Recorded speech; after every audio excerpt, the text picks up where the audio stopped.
Ini perlu kita garis bawahi kita bersama, Bapak Ibu sekalian.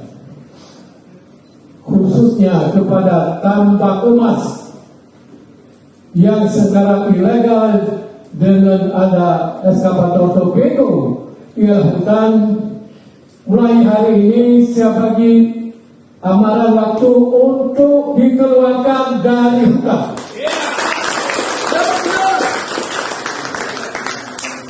2 minggu dari sekarang semua eskavator keluar dari hutan Aceh. Oke?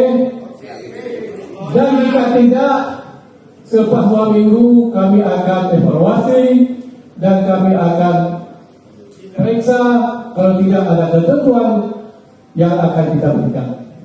Untuk Anggoh Biko, bisa tegaskan, saya luhut jabatan dari Bupati Wali Kota Aceh hari kemarin. Bapak Ibu sekalian, wartawan tulis yuk, dan kita dorong.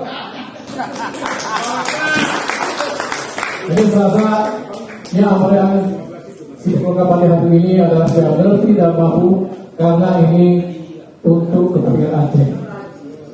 Sekarang kita per tahun kerugian 2 triliun dari emas saja.